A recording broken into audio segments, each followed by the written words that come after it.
Best health packages up to 80% discount. Tirumala Diagnostics. నమస్కారం శశి గారు. నమస్కారం నారాజు గారు. ఇవాళ మీరు చాలా మందిని చూసుంటారండి పిల్లల్లో. అవును. అంటే లవ్ ఫెయిల్యూర్ తోటి జీవితాన్ని నాశనం చేసుకున్నటువంటి వాళ్ళు చాలా మంది ఉన్నారు. వాళ్ళ వెనక గనక స్టోరీ అడిగితే చెప్పేటువంటిది మమ్మల్ని విడతీశారు, అందుకే మేము ఈ విధంగా తయారైపోయామని. కొంతమంది తెలియకుండా కూడా పెళ్లి చేసేస్తున్నారు. పెద్దవాళ్ళు వేరే వాళ్ళ చేత పెళ్లి చేసేస్తారు.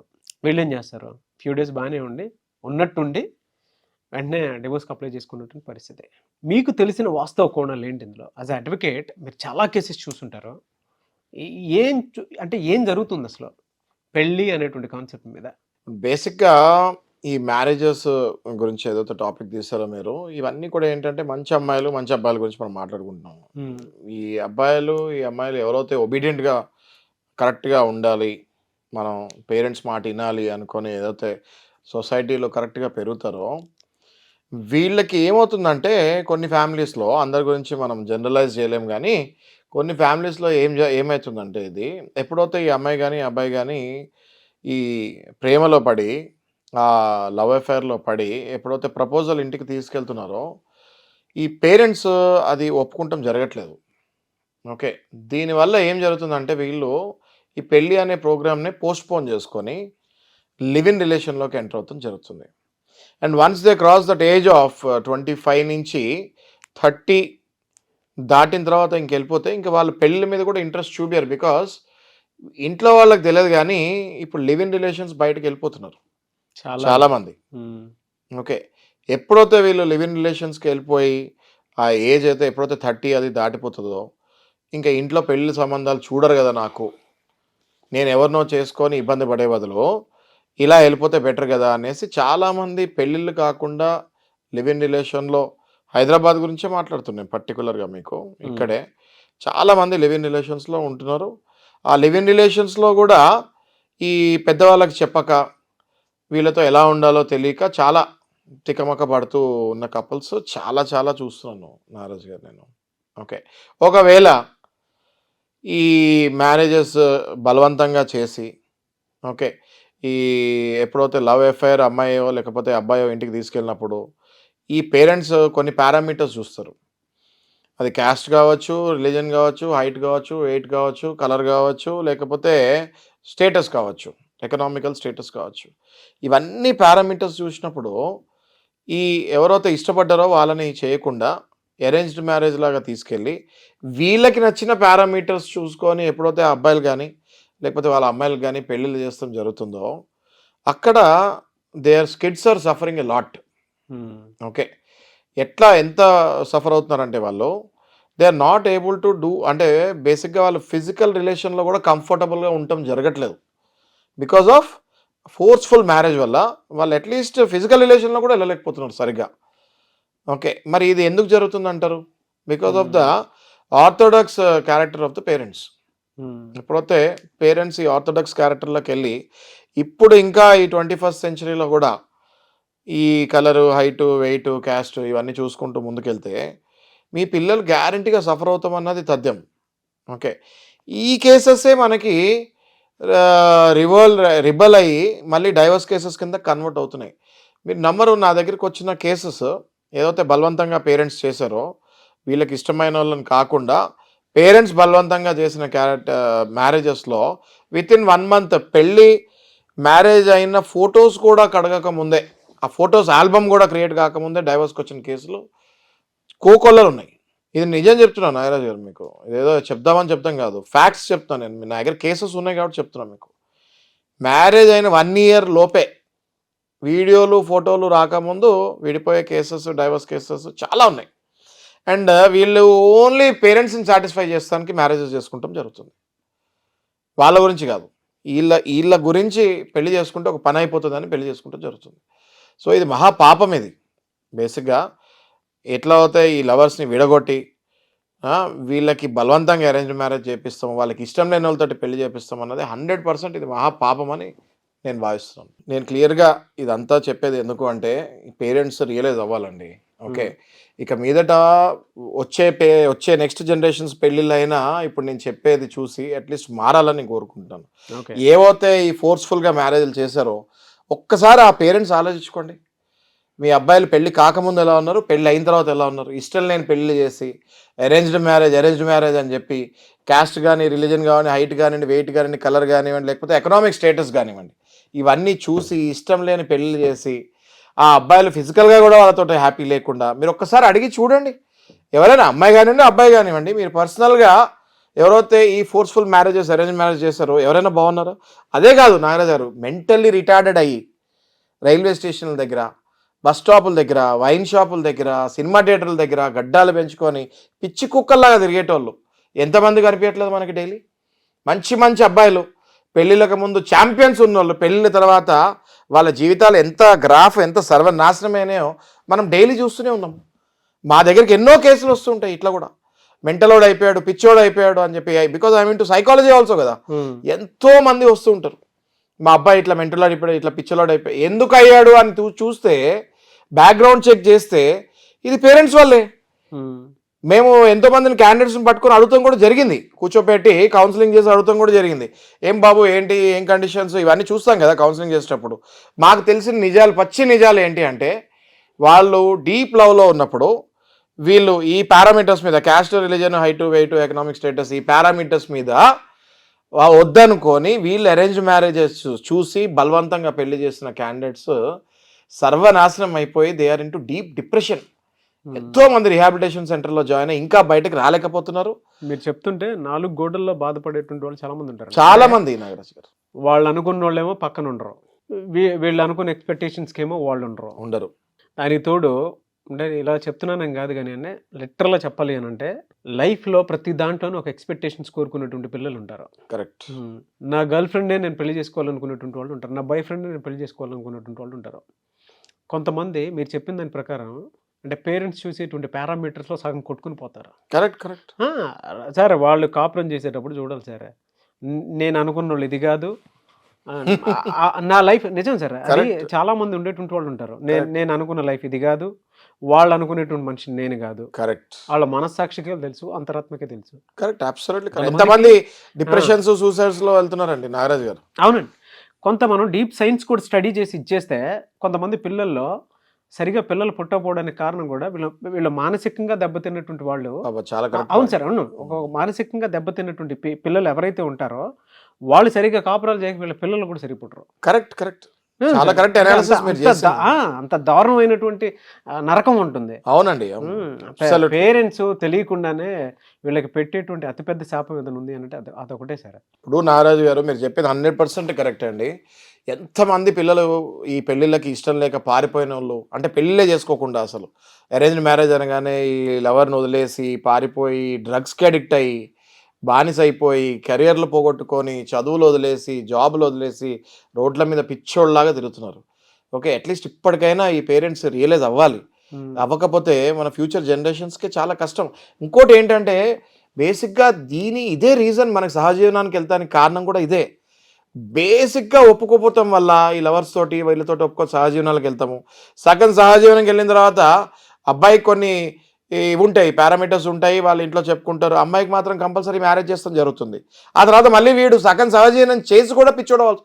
చాలా మందికి అర్థం కాని కథ ఏంటంటే సగం సహజీవనం వెళ్ళిన తర్వాత కూడా అవతల వైపు అమ్మాయికి బలవంతంగా పెళ్లి చేస్తాం వల్ల ఆల్మోస్ట్ అది సెకండ్ మ్యారేజ్ లాగా అవుతుంది. వీడేమో ఫస్ట్ మ్యారేజ్ బ్రేకప్ లాగా ఫీలింగ్లోకి వెళ్ళి, అంటే డివోర్స్ ఇవి లేకపోయినా కూడా సైకలాజికలీ వైఫ్ అని ఫిక్స్ అయిపోయి సహజీవనం చేస్తాడు. ఎప్పుడైతే ఈ అమ్మాయికి పెళ్లి చేస్తాం జరుగుతుందో అటు ఆ అమ్మాయి జీవితం నాశనం అయిపోద్ది, వెళ్ళిన దగ్గర ఆ అమ్మాయి హ్యాపీ ఉండదు. ఇక్కడ ఈ అబ్బాయి ఆల్మోస్ట్ ఇంకా మ్యారేజ్ లాగానే కదా సహజీవనం అంటే. వీడు ఒక పిచ్చోళ్ళలాగా అయిపోయి బయట తిరుగుతారు. ఎందుకు పిచ్చోళ్ళలాగా బయట తిరుగుతున్నాం అనుకుంటారు? They are almost into the regular life everyday. పొద్దున్నే కలుస్తారు, మధ్యాహ్నం కలుస్తారు, సాయంత్రం కలుస్తారు, 24 hours కలిసే ఉంటారు వాళ్ళు. మరి అది మ్యారేజ్ అయినట్టే కదా ఆల్మోస్ట్. మ్యారేజ్ అయిన వాళ్ళని వితౌట్ డైవర్స్ అసలు ఏమి ఫార్మాలిటీస్ లేకుండా ఇంకో మ్యారేజ్ అయిపోతుంది. పిచ్చోళ్ళలాగా అవుతున్నారు. ఎలా సార్ అంటే లవ్ ఫెయిల్యూర్ అనేటువంటి ప్రాబ్లం తోటి మీ దగ్గరకు వచ్చేటువంటి వాళ్ళ సైకలాజికల్ పరిస్థితి అసలు ఏమి? సైకలాజికల్ పరిస్థితి పిల్లలకు కాదండి, పేరెంట్స్ మారాలి. పిల్లల సైకలాజికల్ అంటే మీరు చూసినటువంటి పిల్లలు ఎలా తయారైపోయి వచ్చారు? కంప్లీట్ గా డ్రగ్ అడిక్ట్స్ అయిపోయి, ఎందుకు అంటే చూస్తే ఒక పిచ్చోళ్ళలాగా ఉంటాము, మౌనంగా ఇలా కూర్చుంటాము, ఏదైనా క్వశ్చన్ అడిగితే దానికి ఆన్సర్ ఇవ్వకపోతాము, బిత్తర్ చూపులు చూస్తాము ఇట్లా పైకి. ఓకే, అంటే ఏమీ లైఫ్ మీద ఇంకా ఇంట్రెస్ట్ లేదంటాము. అసలు ఏమీ అవసరం లేదంటాము. ఉమ్, తిండి కూడా పెడితే తింటారు, లేకపోతే అలాగే ఉంటారు. ఉమ్, కంప్లీట్ బాడీ స్ట్రక్చరే ఇంతకు ముందు 2 years బ్యాక్ ఫొటోస్కి ఇప్పుడు ఫొటోస్కి తీసుకుంటే ఉమ్, అది అలా టోటలీ డిఫరెంట్ అయిపోతారు. ఉమ్. టోటలీ డిఫరెంట్ అయిపోయి they almost become like a mad. Okay, behaviour ఎలా Almost. ఉంటుంది సార్? అంటే ఏమన్నా ఇంకా అంటే లైఫ్ మీద ఏది ఇంట్రెస్ట్ లేనట్టు ఉంటారు. దేవదాస్ లాగా అవుతారు బేసిక్గా. మనకు తెలుసు కదా దేవదాస్ స్టోరీస్ అవి చూస్తుంటాము. బేసిక్గా దేవదాస్ లాగా తయారవుతారండి. నో బెస్ట్ కంపారిజన్ ఏంటంటే దేవదాసే, రైట్? ఇవన్నీ సినిమాలు ఊరికే తీయరు. ఎట్లా సూసైడల్ టెండెన్సీ నుంచి సూసైడల్ టెండెన్సీస్ చాలా మంది సూసైడ్ చేసుకొని పోయిన వాళ్ళు కూడా చాలా మంది ఉన్నారు. పేరెంట్స్ అర్థం చేసుకోవాలి. ఆ సూసైడ్ చేసుకొని పోయిన తర్వాత ఏం చేసినా ఎంత ఏడ్చినా లాభం లేదు. మీరు ముందే జాగ్రత్త పడి at least you should give an option, you should give a chance. ఏదైనా మీకు నచ్చకపోతే ఇద్దరితో కూర్చోబెట్టి రికన్సైల్ చేసి ఈ క్యారెక్టర్స్ మార్చుకొని మీరు ముందుకెళ్తా అంటే మేము సపోర్ట్ చేస్తాము అని చెప్తే చాలామంది జీవితాలు బాగుపడతాయి. లేకపోతే అన్యాయంగా బలి తీసుకున్నట్టు అవుతుంది. అబ్బాయిల పరిస్థితి ఇలా ఉందనుకున్నప్పుడు ఇష్టం లేని పెళ్లిళ్ళు చేసుకున్న అమ్మాయిల పరిస్థితి ఏ విధంగా ఉంది? అమ్మాయిల పరిస్థితి కూడా సేమ్ అబ్బాయిల పరిస్థితి లాగా దారుణంగా ఉంటుంది. They have to adjust with their husbands. Adjust life అంటే ఇంట్రెస్ట్ లేకుండా ఉంటాము, ముందుకు వెళ్తాము. కొద్ది కాలం తర్వాత వాళ్ళలో కూడా డిఫరెన్సెస్ వస్తాము. మళ్ళీ ఆ అబ్బాయి ఈ అమ్మాయి ఏదో తేడా ఉందని చెప్పి ఆ అబ్బాయి డైవర్స్ అప్లై చేస్తాము. ఈ అమ్మాయి జీవితం నాది ఇంకా ఇంతే, నాకు ఇంట్రెస్ట్ లేదు. క్లియర్గా నా దగ్గరికి వస్తారు కదండి కేసెస్. ఇంతకు ముందే ఎఫ్ఐఆర్స్ ఉండి పెళ్ళిళ్ళు చేసిన అమ్మాయిలు ఒక 1-2 yearsలో వాళ్ళు కూడా డైవర్స్ రూట్కి వెళ్ళిపోయి ఆ తర్వాత they are spoiling their complete life. ఒక్కసారి డైవర్స్ అయిన తర్వాత మీకు తెలుసు కదా పరిస్థితి ఎట్లా ఉంటుందో. So they are completely spoiling, ruining their career. ఏదో మంచి కెరియర్ మంచి జాబ్లో ఒక స్వింగ్లో ఉన్నప్పుడు ఈ ఫ్యామిలీ డిస్టర్బెన్సెస్ వల్ల, ఈ డివోర్సెస్ వల్ల they are losing their career also కంప్లీట్గా. ఆ కెరియర్ కూడా పోయి అమ్మాయిలు స్లోగా డిప్రెషన్ వైపుకి వెళ్తాం. మళ్ళీ ఇవే టెండెన్సీస్. ఆ డిప్రెషన్ నుంచి బయటకు తీస్తానికి ఆ తర్వాత ఆ పేరెంట్స్ సైకియాట్రిస్టుల వెనకాల, సైకాలజిస్టుల వెనకాల తిరిగే బదులు ముందుగానే ఆలోచించి వాళ్ళకి ఇష్టమైన వాళ్ళతో పెళ్లి చేస్తే బెటర్ అని మనం భావిస్తున్నాము. నాగరాజు గారు, నేను క్లియర్గా చెప్పేది ఏంటంటే పేరెంట్స్కి కూడా వాళ్ళ పాపాన్ని మీరు శాపంలాగా మూట కట్టుకోకుండా అని చెప్తున్నాను. మరి ఎలా సార్? అంటే ఇప్పుడు అబ్బాయిల తరపు నుంచి కానీ అమ్మాయిల తరపు నుంచి కానీ మీరు ఇందాక చెప్పినట్టు కొన్ని పారామీటర్స్ అయితే డెఫినెట్గా ఉన్నాయి. కరెక్ట్. దీన్ని సాటిస్ఫై చేసి ఎలాగైనా సరే, ఇప్పుడు లవ్ మ్యారేజ్, అరేంజ్ మ్యారేజ్ అనేటువంటి విషయం పక్కన పెడితే కరెక్ట్, దీనికి ఒక ఎండ్ అనేది ఉండాలి కదా. Yes. ఇలా ఎన్ని రోజులు అంటే అటు పిల్లల జీవితాలు వీళ్ళ కంటి ముందే నాశనం అవుతున్నాయి. మీరు చెప్పినట్లు వాళ్ళ పాపం శాపంగా మారి కరెక్ట్. వీళ్ళు కూడా అదే మూట కట్టుకోవాల్సిన పరిస్థితి. లేదు సొల్యూషన్ ఉంది. ఎలా సార్? అది లీగల్గా అసలు ఏమున్నాయి సార్? అసలు లీగల్గానే సొల్యూషన్ ఉంది. మీరు మాలాంటి అడ్వకేట్స్ దగ్గర అప్రోచ్ అవుతే ఇప్పుడు ఈ మధ్యకాలంలో ప్రీనప్షియల్ అగ్రిమెంట్స్ అనేసి, అంటే ప్రీ మ్యారిటల్ అగ్రిమెంట్ అనేసి వెస్ట్రన్ కంట్రీస్లో ఇది కామన్. నాగరాజ్ గారు, ఇది ఓకే. మన ఇండియాలో ఈ మధ్యకాలం ఇప్పుడు ప్రీ మ్యారిటల్ అగ్రిమెంట్స్కి వస్తున్నారు. దానికి లీగల్ శానిటీ లేకపోయినా కూడా కొన్ని కోర్ట్స్ ఎంకరేజ్ చేస్తున్నాయి వాటిని. అంటే మీరు ఇలా పెళ్ళవగానే కొట్టుకునే బదులు you get in to this kind of agreement so that మీకు ఎవిడెన్స్ ఉంటుంది కదా. లైక్ సో కొన్ని కోర్ట్స్ బయట వేరే స్టేట్స్లో కొన్ని కోర్ట్స్ ఎంకరేజ్ చేస్తాం జరిగింది. ఏం చేయాలంటే అది పేరెంట్స్ సమక్షానే, ఇప్పుడు పేరెంట్స్కి పిల్లలు వెళ్ళి చెప్తారు we are in love, we want to get married అని. సో పేరెంట్స్ ఒప్పుకోవట్లే కదా. ఏ కండిషన్ మీద ఒప్పుకోవాలి పేరెంట్స్ అంటే ప్రీ మ్యారిటల్ అగ్రిమెంట్ చేపియండి. మీరు ఇద్దరు పిల్లల్ని కూర్చోబెట్టి, అమ్మాయిని అబ్బాయిని ఒక అడ్వకేట్ సమక్షాన వాళ్ళ పేరెంట్స్ని కూడా వీలైతే కూర్చోబెట్టుకొని అబ్బాయి అమ్మాయి ఈ మిస్అండర్స్టాండింగ్స్ కనుక వస్తే, ఇప్పుడు బేసిక్గా పేరెంట్స్కి ఏం భయం ఉంటుందండి? ఇన్సెక్యూరిటీ ఏంటి? ఎవరిని తెచ్చుకుంటున్నాడో మళ్ళీ ఎట్లుంటుందో మా ఇంట్లో పరిస్థితి అన్నది అబ్బాయి వాళ్ళకి ఉంటుంది. అమ్మాయి వాళ్ళకి ఎవడొస్తున్నాడో మరి వాడు ఎట్లాంటి వాడో తెలియదని అమ్మాయి వాళ్ళకి భయాల వల్లే ఇవన్నీ జరిగేవి. కానీ భయాల వల్ల నాశనాలు కూడా అవుతున్నాయి. కాబట్టి అందరూ కలిసి డ్రగ్ అడిక్ట్ అయిపోతున్నారు. కొంతమంది అసలు ఇళ్లలో నుంచి బయటకు వెళ్ళిపోయి వెళ్ళిపోయారో కూడా తెలియకుండా. సో అందరు లవర్స్కి అది అవ్వదు. కాబట్టి ఏం చేయాలంటే ఇట్లాంటి డ్రగ్ అడిక్ట్లు ఇట్లా అవ్వకుండా ఉండాలి అంటే మీరు అమ్మాయి వాళ్ళ పేరెంట్స్ కానీ అబ్బాయి వాళ్ళ పేరెంట్స్కి కానీ భయాలు ఏంటి అంటే అవతల వాళ్ళు ఎట్లాంటి వాళ్ళు వస్తున్నారు, ఏ ఫ్యామిలీ నుంచి వస్తున్నారు. మీ అబ్బాయి సెలెక్ట్ చేసుకున్న అమ్మాయి మంచి ఫ్యామిలీ నుంచి వస్తుందా, మీ అమ్మాయి సెలెక్ట్ చేసుకున్న అబ్బాయి మంచి ఫ్యామిలీ నుంచి వస్తుందా, ఇదే భయం. ఈ భయాలు పోవాలి అనుకుంటే ప్రీనప్షియల్ అగ్రిమెంట్ ఇందాక చెప్పినట్టు అదే this is called pre marital agreement. ఈ ప్రీ మ్యారిటల్ అగ్రిమెంట్ మీద మీరు మ్యారేజ్ అయిన తర్వాత ఇదిగో అత్తతోటి ఇట్లా ఉంటాం, మామతోటి ఇట్లా ఉంటామని ముందే కండిషన్స్, మాది జాయింట్ ఫ్యామిలీ ఆర్ మా పేరెంట్స్ నువ్వు చూసుకోవాలి, మీ పేరెంట్స్ మేము చూసుకోవాలి, ఈ పద్ధతులు, కొన్ని కండిషన్స్, ఈ కండిషన్స్ కనుక వయలేట్ అవుతే మనం ఏమీ డ్యామేజెస్ లేకుండా డైవర్స్ తీసుకోవాలి అని రాసుకుంటే అసలు ఏ హెడేక్ ఉండదు. అండ్ అది సక్సెస్ఫుల్గా ప్రూవ్ అయింది. బయట వెస్ట్రన్ కంట్రీస్లో ప్రూవ్ అయింది, మన ఇండియాలో కూడా చాలా స్టేట్స్లో ఇది ప్రూవ్ అవుతుంది జరిగింది. This is the only option Nagaraj గారు. ఈ అగ్రిమెంట్స్లో పారామీటర్స్ ఏముంటాయి సార్? అంటే ఇప్పుడు లీగల్ అంటే మీలాంటి అడ్వకేట్ సమక్షంలో జరుగుతాయి Yes. జనరల్గా. Yes, yes, yes. ఎందుకంటే ఇవి మీరు ఇందాక చెప్పినటువంటి parameters caste, religion, colour, height, weight వీటితో సంబంధం ఉండదు. ఇదేం ఇందులో లేదండి. ఏంటంటే బాగా చూసుకుంటున్నాడా లేదా Yes. అనేది నమ్మకం Yes, కలిగించేలాగా. yes. ఒక్కసారి అమ్మాయి పేరు- అబ్బాయి if they are in love with each other, ఈ caste, religion, economic status, height, weight, colour ఇవేం రావు. ఆ అగ్రిమెంట్లో ఏం వెళ్తుంది బేసిక్గా అంటే, ఒకవేళ ఇద్దరికి మ్యారేజ్ అయిన తర్వాత డిఫరెన్సెస్ వస్తే ఒకళ్ళ మీద ఒకళ్ళు అన్నెసర్లీ నిందలేసుకొని ఈ కోర్టు కేసులు వేసుకొని ఏళ్ల తరబడి మీ లైఫ్లో పాడవకూడదు. పేరెంట్స్ బేసిక్గా ఆలోచించేది వాళ్ళ ఫ్యూచర్ గురించి ఆలోచించి కొన్ని రాంగ్ స్టెప్స్ వేస్తాం వల్ల వీళ్ళ ఫ్యూచర్ మొత్తానికే పోతుంది. సో వాళ్ళకి ఎప్పుడైతే బెనిఫిట్ ఆఫ్ డౌట్ అండి, this is called benefit of doubt. మీకు ఈ డౌట్ ఉంది కదా, ఇట్లా అగ్రిమెంట్ చేసుకొని వెళ్దాము, రేపు పొద్దున ఏమైనా ప్రాబ్లం అవుతే మీకు గొడవ లేదు కదా ఇంకా అనేసి ఆ అగ్రిమెంట్ మీద స్టాండ్ అయ్యి ఆ అగ్రిమెంట్ ఒక అడ్వకేట్ సమక్షం చేసుకొని సాక్షి సంతకాలు తీసుకుంటే that document will stand strongly in the court. Okay, దీనికి ఇంకా లీగల్ శాండిటీ రాకపోయినా కూడా ఇది ఎంకరేజ్ చేస్తున్నారు చాలా మంది. కోర్ట్స్ ఇవి ఎంకరేజ్ చేస్తున్నాయి పెళ్లిళ్ళకి ముందు. ఈ కోర్ట్స్ ఎంకరేజ్ చేస్తున్నాయి పెళ్లిళ్ళకి ముందు ఇట్లాంటివి ఏమైనా రాసుకోండి బాబు అని. కొంతమంది లవ్ మ్యారేజ్ చేసుకుందాం అనుకున్నటువంటి వాళ్ళు ఉంటారు, పేరెంట్స్ ఒప్పుకోరు. ఇప్పుడు మీరు చెప్పినటువంటి ఫార్ములాని ఖచ్చితంగా ఇచ్చేసాను. ఫాలో అవుతే ఏంటి అంటే ఫాలో అవుతే అదే సార్, ఫాలో అయ్యి ముందుకు వెళ్దాం అనుకున్నటువంటి వాళ్ళు మిమ్మల్ని అప్రోచ్ అవుదాం అనుకున్నటువంటి 100% అప్రోచ్ వచ్చండి. ఓకే, స్క్రీన్ పైన డిస్ప్లే నెంబర్ మీద వాట్సాప్ కానీ ఫోన్ కానీ మెసేజ్ ద్వారా కానీ 24/7 any time you can reach us. We will prepare document for you. ఇలా ఫాలో అయితే జరిగేటువంటి ప్లస్లే ఉంటాయి. ఇలా ఫాలో అయితే జరిగేటివి చాలా మంచి క్వశ్చన్ అడిగారు. ఇలా ఫాలో అయితే జరిగేటివి ఏంటి అంటే, రేపు పొద్దున అమ్మాయి కానీ అబ్బాయి కానీ మారితే, ఒకవేళ అబ్బాయి అమ్మాయిని లేకపోతే అమ్మాయి అబ్బాయిని హింస పెడతాం స్టార్ట్ చేసినప్పుడు ఈ memorandum of understanding will stand as a document. నువ్వు ఇదిగో పలానా ఇది చేస్తే నేను ఊరుకోనని ముందే చెప్పాను, నువ్వు పలానా ఇది చేస్తే అంటే నువ్వు మా అమ్మని బాగా చూడకపోయినా మా నాన్నని బాగా చూడకపోయినా అది నాకు కరెక్ట్ అనిపించదు అని ముందే రాసుకుంటారు వీళ్ళు. సో ఎప్పుడైతే ఆ పారామీటర్ ఆ అమ్మాయి దాటి వీళ్ళ పేరెంట్స్ సరిగ్గా చూసుకోకపోతే జరుగుతుందో అప్పుడు ఈ అబ్బాయి can take that stand.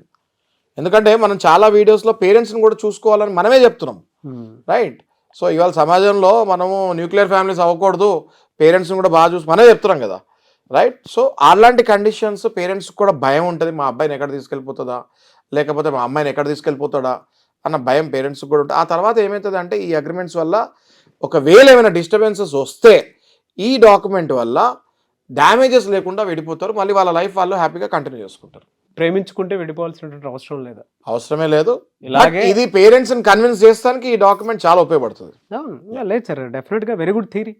Yeah, ఎందుకంటే ఏ ఎక్స్పెక్టేషన్స్ లేకుండానే ఇప్పుడు ఇందులో కట్న కానుకల వాటికి సంబంధించిన డిస్కషన్స్ ఏమి ఉండవు. అగ్రిమెంట్ చాలా క్లియర్గా ఉంటుంది. కరెక్ట్. దాంతోపాటు పేరెంట్స్ కూడా ఒక భరోసా ఉంటుంది, ఒక సెక్యూరిటీ ఉన్నట్టు ఉంటుంది, కరెక్ట్, క్లారిటీ ఉంది, డౌట్ ఏముంది ఇందులో. కరెక్ట్. మేము ఇందాక చెప్పినట్లు సూసైడ్ల దాకా వెళ్ళిపోవాల్సినటువంటి అవసరం లేదు, జీవితాన్ని నాశనం చేసుకోవాల్సినటువంటి అవసరం లేదు. రైట్ ట్రాక్లో రైట్ లైఫ్ని గడపాలి అనుకున్నప్పుడు ఇటువంటి డెసిషన్ తీసుకుంటే సరిపోతుంది. Very clear, very clear. బా, ఇంత పెద్ద అనాలిసిస్తో కూడుకున్నటువంటి ఒక విషయాన్ని ఇలా కూడా తగ్గొట్టొచ్చని మీతో వీడియో చేసిన తర్వాత అర్థమైంది. చాలా మంచి టాపిక్ తీస్తాం వల్ల జరిగింది నాగరాజు గారు, చాలా మంచి టాపిక్ తీసారు. Appreciate you for that. Thank you అన్న, థ్యాంక్ యూ. అండ్ మీరు కూడా మంచి అడ్వకేట్ కదా, రైట్ జడ్జిమెంట్ తోటి వెళ్ళాల్సినటువంటి అవసరం ఉందని రైట్ జడ్జిమెంట్తో కూడుకున్నటువంటి విషయాన్ని చెప్పారు. ఎనీవేస్, ఇలా చాలామంది బాధపడుతున్నటువంటి వాళ్ళు ఉన్నారు సార్, మీలాంటి వాళ్ళు డెఫినెట్గా అప్రోచ్ అవుతారు. Anyways, thank you so much Shashikant గారు. Thank you Nagaraj.